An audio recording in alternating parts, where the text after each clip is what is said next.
சிங்கள மதத்துல பிறந்துட்டாலே ஒருத்தன் கிருத்தவன் இல்ல, தமிழ் இனத்துல ஒருத்தன் பிறந்துட்டாலே தமிழன் இல்ல, இஸ்லாத்துல பிறந்துட்டாலே ஒருத்தன் இஸ்லாத்துல. எவன் நபி மொழி மாறாமல் வாழ்றானோ அவன் இஸ்லாமியன்.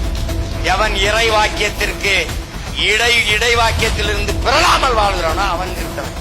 ஜெயிக்கிற பக்கம் நிக்க வேண்டும் என்று எண்ணாதீர்கள், நீங்கள் நிக்கிற பக்கத்தை ஜெயிக்க வையுங்கள். அறிவை வளர்க்கும் கல்வி, உயிரை காக்கும் மருத்துவம், உலக உயிர்களின் உயிர் தேவையாக இருக்கிற நீர், இது மூணும் விற்பனைக்கு வந்துவிட்ட ஒரு நாடு இல்லை என் அன்பு மக்களே. சுடுகாடு, அது நரகம். எனக்கு தவிக்குது போத்தனை கொடுக்கிறேன். காக்க குருவி கொக்கு சிட்டு மான்மை எல்லாம் என்ன பண்ணும்? இதை சிந்திக்காத என்ன நீ இறை மக்களா இருந்து என்ன பண்ண போற? 5 வேளை தொழுது என்ன பண்ண போற? அனுதினமும் ஜெபிச்சு என்ன பண்ண போற? கோயில்ல போய் கிடா வெட்டி பொங்க வச்சு என்ன போற? என்ன பண்ண போற? என்றைக்கு அதை உணர்கிறாயோ அதுக்கு பேர் தான் உயிர்மை நேயம். பாம்பு வருது கொத்த வருதுன்னு நினைக்காம அது மயங்கிறத பார்த்து ஒரு போத்தரை எடுத்து கொடுக்குறான், தண்ணியை குடிச்சிட்டு போகுது. அணிலு பள்ளிக்கூடத்துக்கு ஒரு பிள்ளை எப்படி கும்பிடு கும்பிடு கும்பிடு தண்ணி கேக்குது, என்ன இருக்கு நான் வேணா அனுப்புறேன். குரங்கு ஓடி அந்த தண்ணிக்கு கும்பிடு கேக்குது.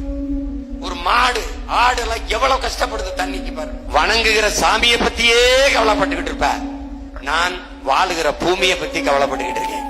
என்னரும் இறை மக்கள், என் இனிய சொந்தங்கள், இஸ்லாத்தை கிறிஸ்தவத்தை ஏற்றிருக்கிற என் அருமை தமிழ் சொந்தங்கள், இனிவரும் காலங்களில் நீங்கள் ஆழ்ந்து தெளிந்து யோசித்து வாக்கு செலுத்துங்கள்.